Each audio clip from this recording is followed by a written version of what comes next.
Hello sir, my name is Clint. This is the Fatherhood series with men and marriage. You hear me tell you? Good.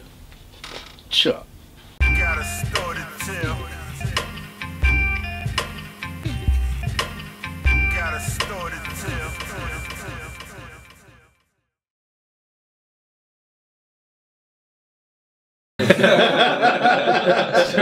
Yes. Do you want a full sentence on that one? Yes. Daddy's gonna be Superman. Yeah, man. No, Batman in my case, but yeah.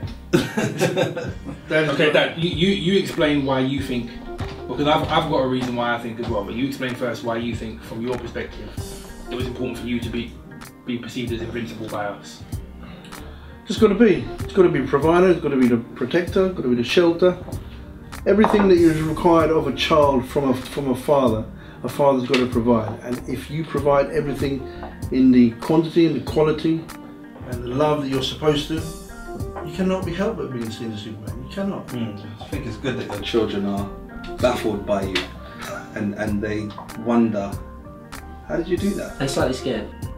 A healthy sense. Slightly scared. Like, Okay, so for example, you want the story. You guys didn't get this. No, for example, when you was watching TV and you wasn't meant to be up, and then all of a sudden. Okay, where's this going? I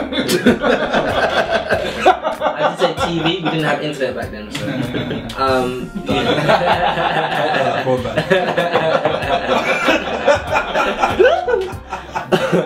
Just finishing my meditation. So rewind the track. So he was watching TV and staying up, and then all of a sudden you just happened to turn around, and then he was like, and you see your dad just in there, and you're like, how did you get in? And he's, I can walk through walls. All those little things, Dad's like tricking us, making us believe that he could walk through walls. In the days where Dad used to run more than he does now.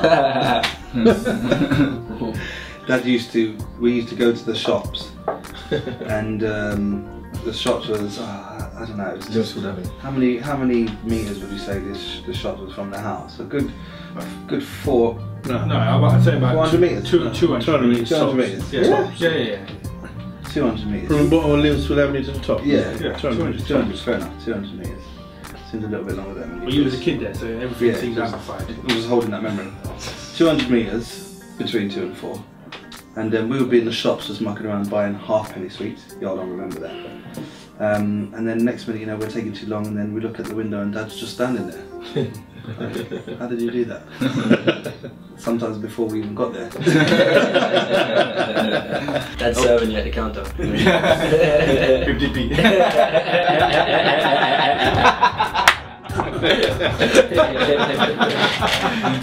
Someone had to say it. I was in Scotland on a gig. I think it was, I forgot what it was now. Something like LCGC? and then something like Glasgow or something like that. And it was my birthday, and I rang up home, and I was just talking and happy birthday. They said happy birthday. The rest of us said, "Where's Daddy?" Mum said, "Oh, he's just here. He's just around the corner." And Mummy can't answer the phone. So I said, "Okay, good day." It was like in the morning. In the evening, we did the concert, and it was a few thousand people there, and I've gone up to sing a lead or something like that, but then the director of the choir said to sing Happy Birthday. She started singing Happy Birthday, and I turned to the right to look at one part of the audience, and then I turned back to the stage, and there was this birthday cake, and I saw loads of candles, and I was like, this is amazing. And as I went to go and blow the candles, I said, go and blow the candles out. I looked through, peered through the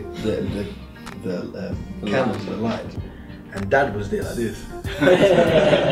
And I mean, there's two things. I was really chuffed that my dad discovered the art of omnipresence. But then they have a chilling side to it. Is my dad was trying to say to me, well, I'm going to be anywhere you are. And I don't know which one he was trying to say, happy birthday or I walk through walls. So that was walk through time. Even Dad did something to me about one of my friends that I was hanging around with, and he was just like, did you know this about your friend? And I was like, yeah, I did. How did you?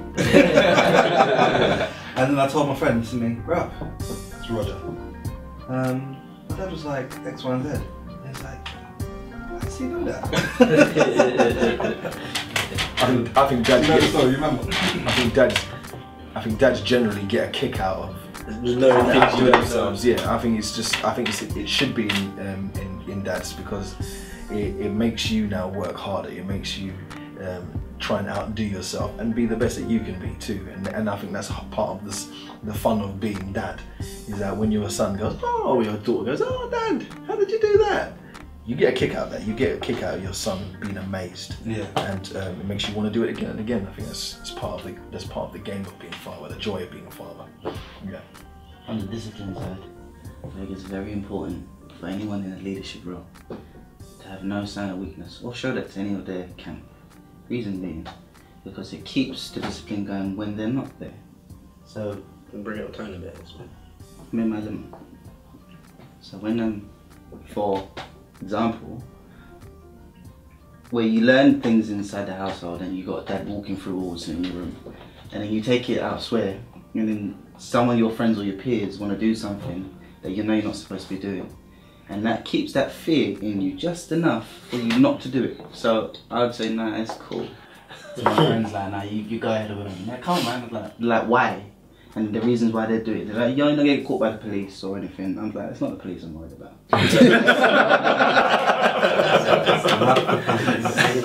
Yeah, I know a man who can go to places that they can't go. We're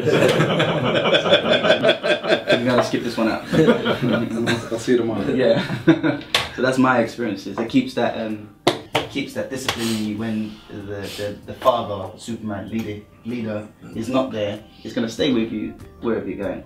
It stayed with me. I think for me, the reason why I think it's important for dads to have that presence of being invincible. For me, it's like when you go to watch a magic show. When you got an artist who's performing, a magician who's performing magic, like nobody can believe. And you got all these kids that are watching, and like, oh, amazed, how on earth did he do that? But then you got some bright sparks that are trying to figure it out, and they're trying to learn from the magician and trying to find out. But the magician will never reveal his tricks. Why? Because if you reveal them, all of a sudden, if you see how it's done, you become less interested. Because I could do that. I could do it myself. It's not as fantastic as it's made out to be. But then, when you kind of figure out and you watch it and you think, okay, that was pretty cool. I'm gonna try and emulate that, and you try and work out your own way of doing it. You then kind of work out a pattern until the magician's ready to say, okay, now it's time to pass. No, but here's what, Dad has never, now that we said it, Dad never revealed our secret. Well, this is it. There are some secrets we're still trying to figure out. That card trick, so you figured that one out. Yeah. How did I do that one? Where are you? No, I've got it. I was just trying to make sure. We're all on the same page. No, have you figured out the other one? That one, when it goes like figured it that. out? Yeah, I've got that one. But I haven't got it in a while, so. You should know it. Do you know it? Yes. You didn't tell us? You did? Yeah. No. What about this one? Yeah. Well, yeah. What about this one? I don't know that trick. My analogy of the magic wasn't to kind of dwell on the magic side of things. It was to kind of relate to how we look at Dad. So we look at that as a magician, yeah? And then what I would say. It's almost like that, yeah. An illusionist, don't forget that one. Let him say what he's going to say before he forgets. Yeah, let's just crack on. All I was going to say is, for the most part, Dad didn't reveal his secrets. We kind of understood the principle of the father figure and the mystery and the thing, and we now do that with our children. You know, you've got your parlour tricks with yours, and I've got mine with mine. And then they go, "How did you know that?" And I'm like, "Oh, I'm Dad." That's it. You know? That's the one answer you need. I think Dad's dropped little nuggets of little tricks that I could do with Geneva every now and then. It's to lure you in. When I say tricks, I'm not referring to actual magic. I'm just talking like The dark arts. like I haven't got to the stage where I can tell I can walk through walls yet. But there are some you'll never too heavy, man. You'll never get to the stage. Alright, Dad, then you might walk. You should just about get up the stairs. Dad, spell walls. That's what she'll say. Geneva will be like, Dad, spell walls. Geneva will be like, oh, what's my cards? I was reading some of these, and I was trying to read the story and get the inflections and all the bits and pieces of it, and Money's like, no, Dad, that's not how you read it. She took the book from me and she just started reading it. This is how it went. And she read them with all the And I was like, that's a really good story. Hey, can I have a glass of milk now? I don't think we'll ever know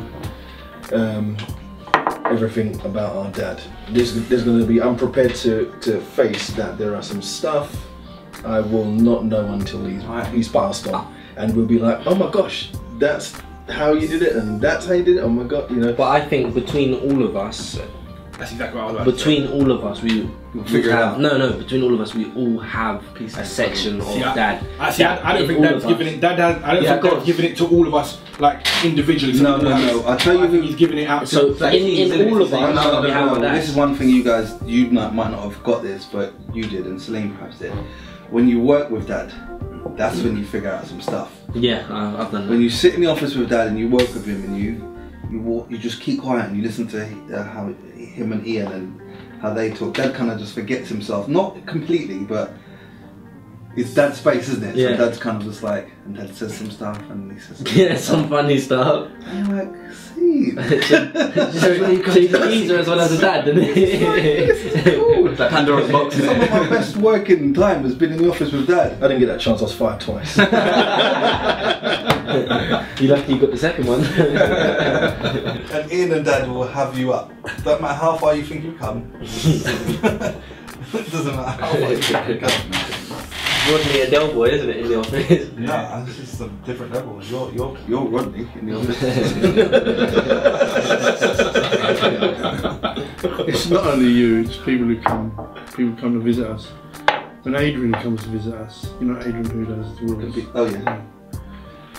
When he comes every now and again, the first time he came, he said, right, so getting any tea then? So both me and him said, love a cup. love a cup, white with gets his own tea back there, and he had to go and make a tea. Now he brings cakes when he comes. I did that in the office actually. There's one thing I learned from Dad, there's one trick I learned. And it was good. So I used to work in the office, and then I was on the call. And I was on the call, and generally in the office you can press mute and then talk to each other and ask questions and they respond. So I've got this manager who thinks she's cool, but she really thinks she's sharp. So I was talking to a customer, I was talking loud, and then I said, sorry guys, what's after S in the alphabet? And she really quickly went, tea! And I went, yes please, 2 sugars with milk please. And I went back onto the phone. I had to go and make my tea. And I like that. It's strange that a lot of dad's tricks do revolve around tea. Because I remember when we was recording with what's the school called? St. Martin's in the Field. We were recording with them. We had the desk spread out and the choir's over there, they're singing. Dad says to me, watch this. Watch this. I'm gonna get that lady and make me a cup of tea. And I'm not gonna say a word. I'm thinking, don't be silly. This is not gonna happen. How are you gonna get someone to make a cup of tea without saying a word? So the lady pops over, and no word of a lie, this is all Dad done. He just went like this.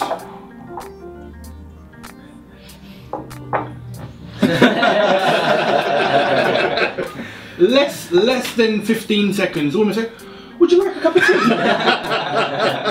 And I'm like, at that age, I must have missed it. I'm thinking, what just happened? What just happened? Because you didn't say anything.